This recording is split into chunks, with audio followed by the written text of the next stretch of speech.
Guys, you know what I just cannot get enough of? The age-old, miserably overdone movie plot that is the careful what you wish for fable. And lucky me, there's an infinite amount of stories like this where the overall underlying message is be careful what you wish for. We got The Labyrinth, 13 Going on 30, Bruce Almighty, Wish Upon a Star, Be Careful What You Wish For, starring Nick Jonas. The list is endless, but you know, as much as I love when filmmakers beat a dead horse, all these dead horses, they're all missing something. Yeah, guys, it's 2022. You know, and I'm afraid that these flicks just aren't relatable anymore because they don't feature social media. Social media, that stuff isn't real. It's all bullshit. I don't want to learn the valuable lesson of being content with my own life from David Bowie. Well, all right. Or Jennifer Garner. A window is a window. I want to learn it from a millennial who understands me, which is why I love today's flick, Status Update. The 2018 shockingly bad Be Careful What You Wish For film about a guy who discovers that the status updates that he posts to this app come true in real life. So basically you just take the age-old theme and add a few fun embellishments, like a few Disney Channel stars, some musical numbers, the lady from Tooken. Straight Tooken. Starring Liam Neeson. Put it all together and you get to the bottom of the barrel with Status Update. Starring anime babes, lip touching, hockey stick microphone, potato glasses, sleeping weird, unplugged but fully functioning electric guitar, weird walking, toilet grandpa, stolen plot, and the guy who played Jeffrey Dahmer. What? So guys, are you ready for the Cherry Garcia of all the Be Careful What You Wish For flicks? If so, whip out your ascot and let's talk about Status Update. My friends never wanted to come within 5 feet of me. They all said that I needed perfume, but perfume's just so expensive, you know, and the bottles are so bulky. I would try to help my employees learn how to edit, and they would just be appalled at, you know, how normal I smelled. All those, yeah, instead of amazing, you know? My name is Jamie French, and I have moderate to severe fragrancelessness. That's why my whole life changed when I discovered Scentbird. Scentbird is a monthly fragrance subscription service that is reimagining how people discover, shop for, and even experience fragrance. Scentbird lets you choose a new fragrance every month for just $17. So every month you get to pick which fragrances you want. So this month I got Commodity Paper, Rachel Zoe Fearless, and my personal favorite, Deck of Scarlet Maximalist. See how much comes in the sample? You get a full 30-day supply. Maximalist by Deck of Scarlet is my all-time favorite in my new signature scent. See, it's sweet, but not too sweet. It really packs a punch. It's nice and bold. The notes in this one are pear, green apple, silky jasmine, sparkling bergamot, amber woods, and whipped vanilla. And now when I go near people, they don't lean away from me. In fact, they lean in to my bosom. With each sample, you get a 30-day supply. See how much comes in here? It's a lot. So this way you can try out fragrances instead of committing to a full-size bottle. Oh, those can cost like $150 to upwards of $500. You can discover new fragrances by taking a simple quiz on Scentbird's website. They base your results on your preferences, previous purchases, and quiz answers, and they'll help you find a fragrance you love. Scentbird even carries designer brands like Prada, Gucci, and Versace. And they even carry some indie brands like Skylar, Heretic, and Confessions of a Rebel. I'm a rebel.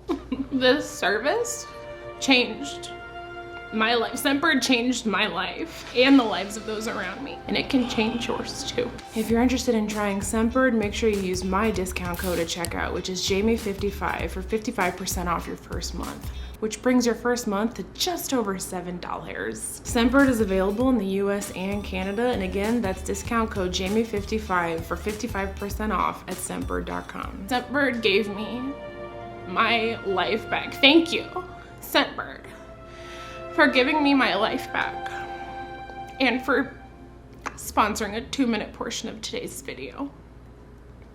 And now back to the show.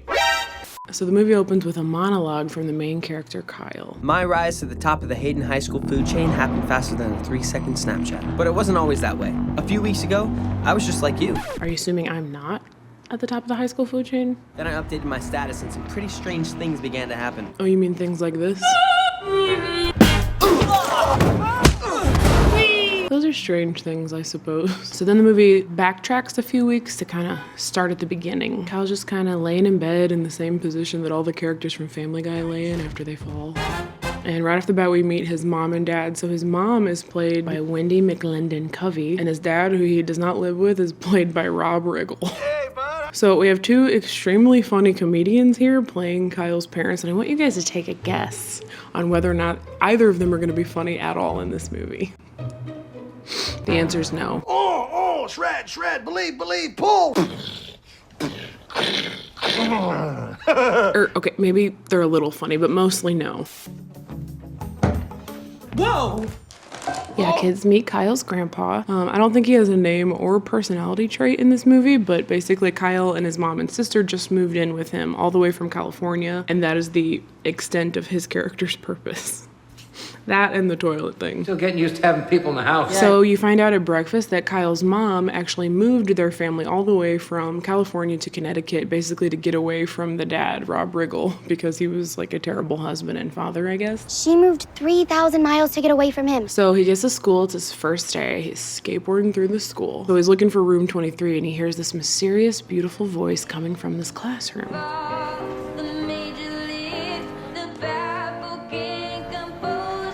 And it is love at first sight and the beginning of the strangest tween love story of all time, second only to Lola and Kyle. Other Kyle from LOL. Oh, hi. So he finds her in the hallway after class and he really wants to talk to her, but then this kid Brian shows up. Are you trying to make me jealous? Are you making a play on my girl, Spray Tan? Brian, I'm not your girl. Okay, you're gay. 37% technically ain't gay, baby. And we're flat again today. I truly have no clue where exactly the writers were going with Brian's character. He's super mean and he's kind of a creep. Stop it. Looks like you're acclimating nicely. This is my boyfriend, Zing Fu. His real name's Donald. All right, Kyle, your sister got a boyfriend on the first day. And so far, all you've done is get bullied by the jocks and a toxic choir boy, so time to step it up. So then we meet the only character worth anything in this movie. His name is Lonnie. Lonnie, too, is an outcast who gets bullied by the jocks. He comes up and befriends Kyle right off the bat, and he kind of breaks the ice, you know, tells him a cool story. When I was in 3rd grade. When I was in the 3rd grade, I thought that I was skinny. Then I looked in the mirror and saw I had man titties. When I was in 3rd grade, this girl kicked me in the eggplant emoji. So Lonnie kind of gives you the rundown of the Hayden High hierarchy. He scored more goals in 2 periods than any other high schooler in history. He's got a YouTube channel.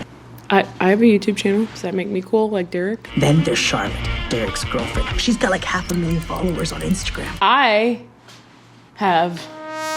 Oh, no, I don't. So anyway, then bully Derek launches an entire carton of chocolate milk at Lonnie. Yo, Grimace! What? That's what you get for being the new kid from California, Kyle, okay? Everybody knows that's a crime punishable by chocolate milk slap shots. Chocolate money shot! You got your milk all over my titties. So then Derek and the rest of the jocks use Kyle's phone as a hockey puck, and they end up shattering it, man. They're bullying him, you know? Because obviously, he's a tall, good-looking kid from California who knows how to skateboard. So lame. So he has to go to the mall to get a new phone, and this is where the movie goes from weird to Teen Star Academy in about 60 seconds. Hey, man. Do you fix phones? You're trying to lock me into a lot of do's and don'ts right now, you beautiful angel. Okay, so this guy, most of you will probably recognize. I didn't because, as you all know, I live under a rock.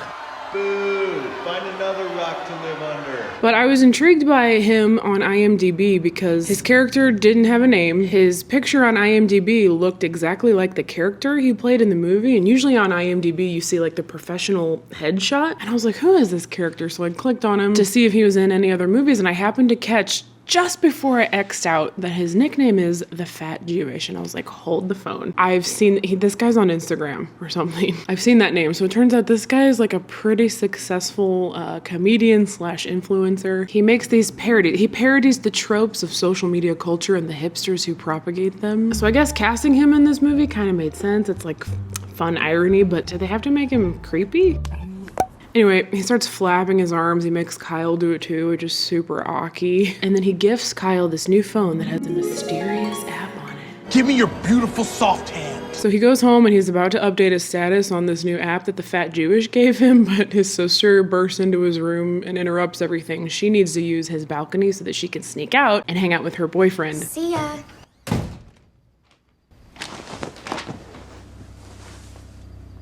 How did she get down onto the street so fast? Did Zing Fu bring a ladder? Oh yeah, I forgot to tell you guys, when he updates his status, it makes a fun sound. You will really enjoy hearing it the rest of this video.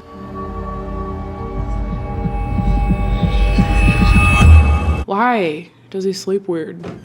Good morning. So the morning comes and what do you know, Kyle's status that he posted the night before about his car and dad arriving from California, it came true. Is that my car? That just showed up on a truck. Yes! So he gets to school and he realizes that there's auditions that day for something called the Band Slam. He wants to join an audition so that he can like hang out with and impress Danny. Remember Danny from earlier, the singer? Hallelujah. She's a super good singer actually, but sometimes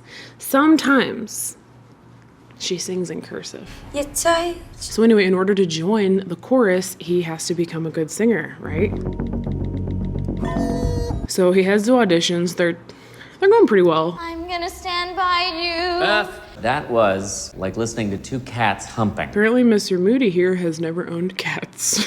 So like I said, Kyle needs to become a good singer and he just immediately trusts this mysterious app to turn him into one. He never once considers like maybe the car thing was a coincidence. He doesn't test the app out again on something small that maybe wouldn't embarrass him in front of people. They don't even show him thinking, contemplating, realizing, nothing. Heck, even some like over-explaining self-talk would have developed this a little bit more for us, but no. None of that. He immediately uses the app to turn himself into a classically trained singer, and it goes awry. All you have to do is so. I gotta hand it to the filmmakers. I definitely did not see that coming. Neither did John Higgins or Brian. Brian, put your teeth away. Come back when your balls drop. Seriously, come back when your balls drop. Stop. Stop it. Why did they do this to poor Brian's character? It seems deliberate. So Kyle straight up books it back to the fat Jewish dude. He's like, bro, dude, that app you put on my phone is insane, bro. You gotta help me. Is this forever? Me and you. No, I'm talking about the app. You just gotta update your status. Update my status. Update my status? Update my status, bro? Update my status? Oh, you mean the exact thing I've already done twice? Thank you for that profound advice, the fat Jew of liberty. Sorry, that's on his Wikipedia. I didn't just like make that up. My man! Dad?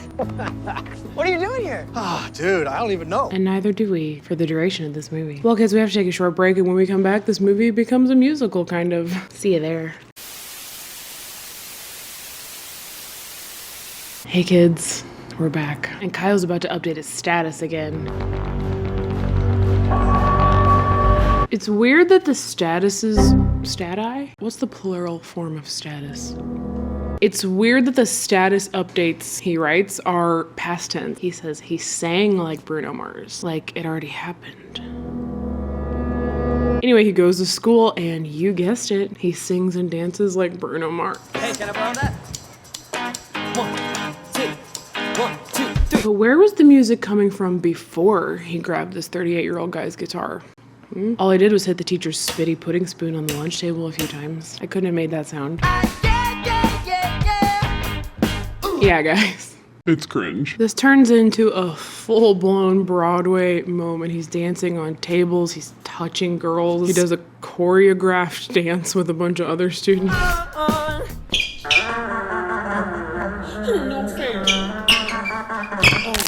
Do you think these guys were just like, how did I learn this dance? Danny joins the fun. The whole student body moves over to the other side of the cafeteria for some reason. Brian's trying to distract Mr. Moody from seeing this Grammy-worthy performance because Brian's jelly, you know? He's lime green jello. They do the forehead touch. There's tons of overhead clapping. It's a lot. And to be honest, I thought it was kind of good. I kind of liked it. And I thought that Ross Lynch was a super good performer, but like, don't tell anybody. So anyway, the performance was so good that Mr. Moody decides not only to add Kyle to the chorus, but that Brian has to be kicked out. The best part was watching Massey freak and then Mr. Moody kick him out of chorus. Which I don't understand, even though I don't really like Brian's character. Unless there was like limited spots, I guess. But why would anybody need to be kicked out just because Kyle turned out to be good? You know what I mean? You show up 4 weeks ago, and now your life is like this amazing fairy tale, right? I keep thinking about it, and this is like... What in the name of Jared Leto am I looking at? So guys, turns out Kyle is not selfish with his newfound power like Food Boy was. He ends up turning Lonnie into a pro skateboarder, and it is the best day of his life. Ooh, youch. It's all good, guys. He gets Derek back. Later on at their study date, Kyle and Danny write this love song about drowning. I guess Kyle's opera voice and his Bruno Mars voice like went away. So they really like this song, Drowning, that they came up with. I kind of like it too. And they end up convincing Mr. Moody to let them play this song at the band slam competition instead of Hallelujah, which is the song he sang at his cat's funeral. This song has a significance for me. I sang it once. What for? My dead cat. He died. I sang it at his funeral. So now there's much more at stake here, guys. They have to win the slam this year. And speaking of slamming... Later on, Derek slams Lonnie's face into some mashed potatoes. Joke's on him. This is how I eat my mashed potatoes, so... Same, I do that too, same. Wait, the bully who ruled the school in Food Boy's name was also Derek. Whoa. So Kyle decides that he's gonna try out for the hockey team so that he can like beat bully Derek at his own game, you know? He decides this even though the hockey team is already formed and his mom did not sign a permission slip. So he updates his status to say, hit the ice today with the hockey team, skated like an Olympic gold medalist. And can you guess what's about to happen? What are you doing? Skate like my sister! Kyle, have you learned nothing from becoming a female opera singer? You have to be more shrewd when typing out these status updates. You gotta be specific, you know, otherwise it'll just go off what you say. So he realizes his error and he quickly posts another status that says he played hockey like Wayne Gretzky. Wayne Gretzky, why didn't I think of that? And he kicks all their little bully butts.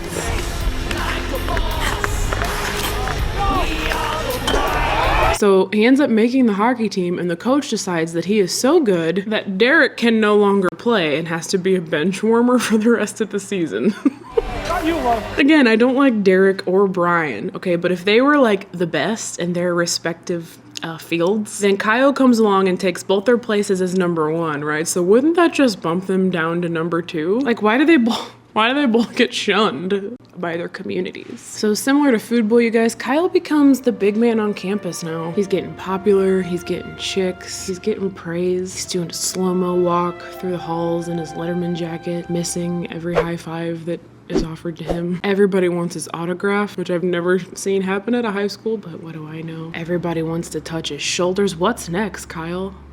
Class president? That'll get all the ladies. Lock up your window. Speaking of getting all the ladies, Derek's girlfriend, Charlotte, remember the one with 500,000 followers? She starts taking an interest in Kyle too.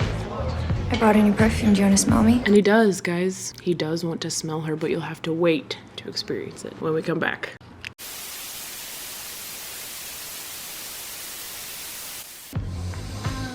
Do you like it? I love it. I'm not wearing any perfume. And I am not wearing any deodorant. I'm not wearing any deodorant, I forgot. Good thing I wasn't in this scene. Hey, so I got this new perfume from Scentbird. Wanna smell me? Yeah, I do. I mean, sure.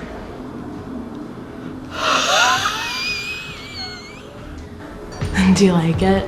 No, I don't think so, no. Yeah, I tricked you. It was my breath. So as we all could have predicted, Kyle starts getting like too popular for his real friends and seems to only have time for his cool douchey jock friends and smelly girl. Do you want to smell me? He ditches Lonnie's like birthday dinner, which causes Lonnie's parents to think that Kyle is not real and that Lonnie has an imaginary friend again. Kyle is real, Mom, okay? He's not another Gary Wiggins. Gary Wiggins is such a solid name for an imaginary friend. Also, why did that remind me of that guy from that documentary, Dave Cat, who was in love with like a doll and his dad was super not cool with it? My name's Dave Cat. The thing my father finds really difficult about my relationship with Shichan is the fact that she's not alive, you know, she's not a human being. What's up with all these parents not being into their adult kids as non-living friends, you know? Get with the times. Anyway, I digress. Charlotte ends up kissing Kyle at this party and like snaps a pic of it, which Danny sees the next day, and she is super heartbroken because they like each other. Lonnie, of course, is mad at him too for missing his birthday dinner. He's kind of losing everything, guys. You? And that thing? That's a virus. You've catfished yourself. Oh my God, not this guy again. What are you gonna do, Brian? Huh? You and your big ascot.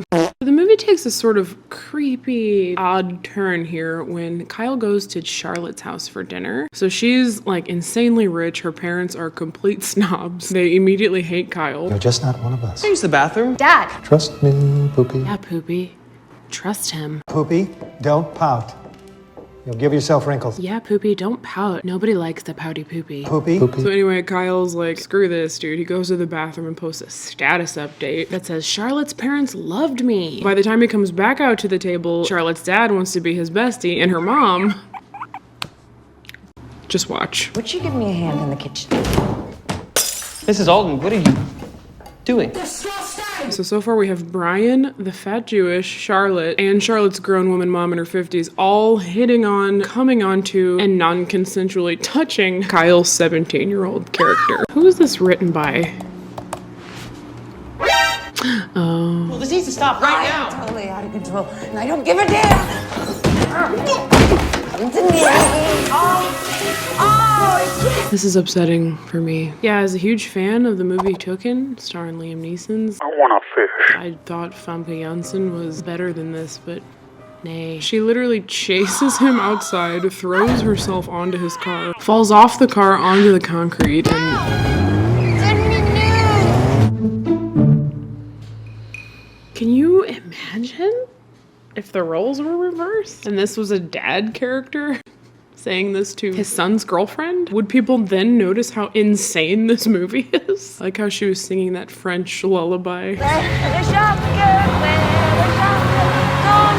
That part made sense, at least. Anywho, during her attempt to seduce this underage guy, Charlotte's mom broke Kyle's phone. So he has to go back to find the fat Jewish, but he is mysteriously gone. I need the universe app.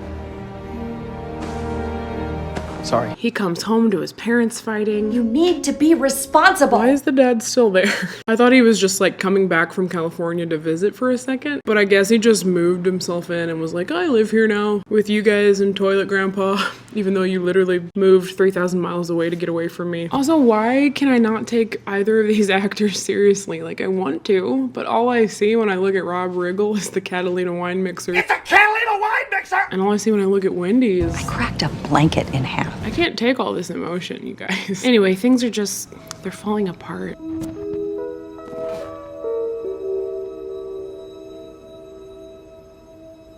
Who took a dump in Antony's trumpet? So one night there's this big, like, nighttime pep rally before the big hockey championship, and they want Kyle to come up and give a speech, but not before the coach gives his own speech. I woke up one morning naked in a chicken coop. Standard procedure. Anyway, before Kyle can finish his speech, big-ass Scott Brian walks up and ruins everything, spills all the secrets that he overheard in the locker room that day. You know, that day that he eavesdropped and then, like, walked weird. He's got you all believing he's a singer and a hockey player, and worst of all, a heterosexual.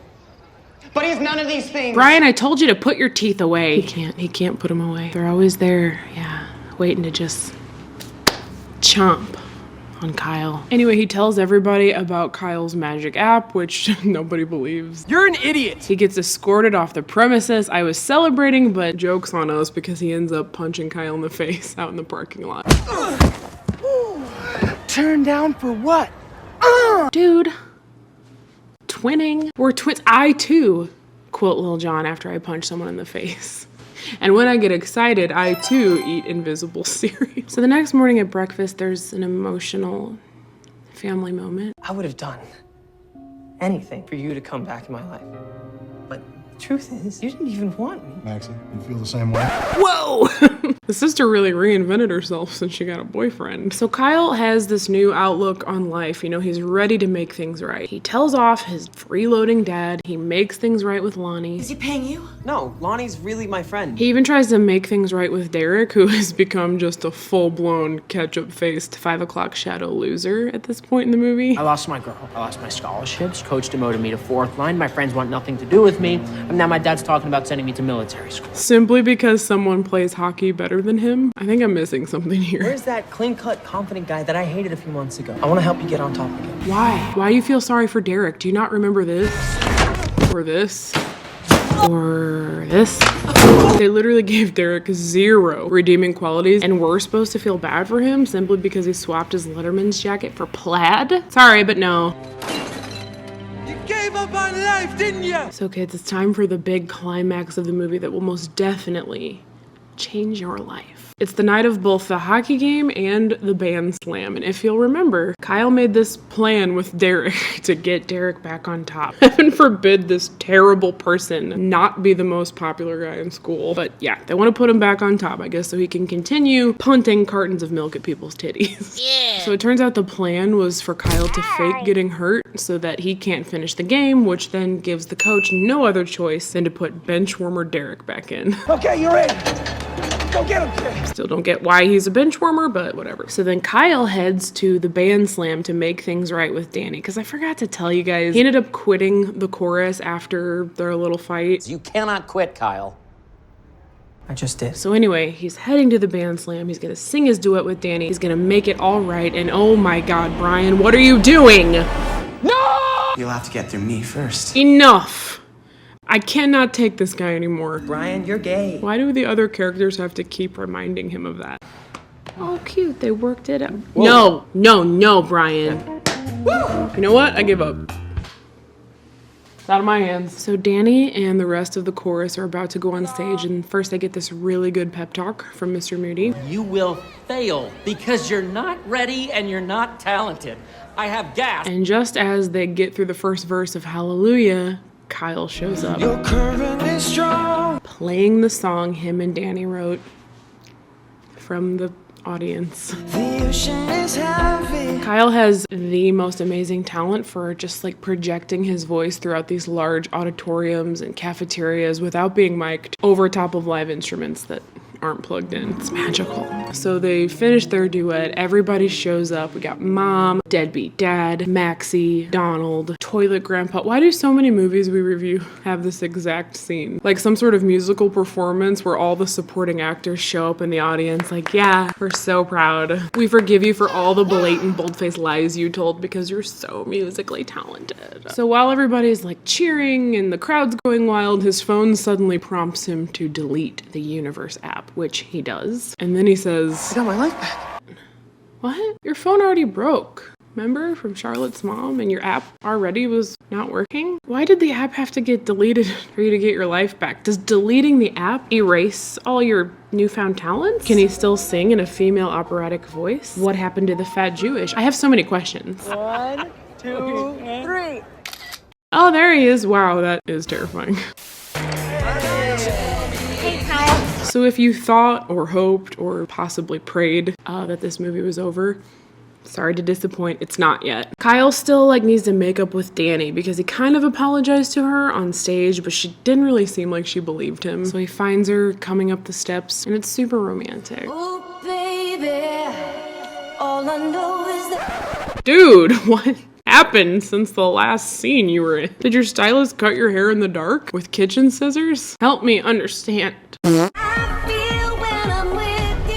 Oh, cool. Yeah. Another movie with an unresolved ending. Did Hayden High win the band slam? We'll never know. Did they win the hockey game? Your guess is as good as mine. What's the moral of the story? Not a shred of a clue. Am I going to watch this a few more times just to laugh at this scene? You got your milk all over my titty. No, I'm not. because this movie is garb. So someone commented on my last movie review that now you have to be an IMDb Pro member to find the film's budget. And if you will recall, if any of you have been around for years, some of you may remember that I once accidentally became an IMDb Pro member. I mean, I signed up on purpose, but I didn't know it would be like over $100, but it's paying off today, kids. I found some exclusive box office info. Oh, nope, just kidding. I can see what the film brought in, but I can't see the budget. Wasted my money. Let's read some reviews, shall we? There are a lot of good ones, but this one is definitely my fave. This review comes from an IMDb username, I am Kirill, entitled, "This movie is stupid with 2 O's. Sorry, I couldn't finish this movie. Watched only 45 minutes of it. Although they had an interesting idea for the plot, they blew it in its delivery. 45 minutes in and I've already heard 3 songs. Am I watching a freaking musical? No. It says comedy/fantasy. Haven't smiled an inch." Anywho, that's all for me today, kids. I gotta go pour some chocolate milk on my tea. Be sure to join me over on Patreon if you want to see all the behind the scenes footage from today's green screen shoot, extra vlogs, extra live streams, extra fun. Subscribe to my second channel if you like watching influencers in the wild. And please follow my other social accounts so that I can be as cool and as popular as Charlotte. I mean Poopy. Also, special thanks again to Scentbird for making today's video possible. Don't forget to use my code Jamie55 at checkout with them to save 55%. Okay, bye.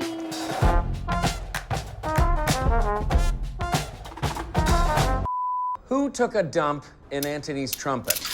Oh, it was that girl Poopy. Yeah, last year she took a dump on my recorder. Yeah, so then when it was time for the recital, the teacher made me airplay without the actual recorder. I had to be like, ooh, ooh, ooh, ooh, ooh, ooh. What are you doing? It was a bummer. Oh my gosh, no, I know where Lonnie is from. That Geico commercial where he's talking to the little gecko and he's like, you look young. You look young for however old you are. He has such good delivery. You want a castrato roll now? I don't think you're gonna like the requirements. I learned about castratos in college. It is shocking. Don't look it up. I love Ross Lynch's acting credits. Teen Beach Movie, Teen Beach Movie 2, Teen Beach Movie 3, Hannah Montana, Austin and Ally, My Friend Dahmer. He's very diverse. Yeah, it turns out I was totally wrong. If you tie the arms of a sweater around your neck, that's not an ascot. Yeah, according to this Urban Dictionary, it is called sweater douche. How come you guys don't follow me over there? Is it because of this? Look out, everyone. She's about to explode. Please don't get any on you. What was I supposed to do? The script was like, it was perfect.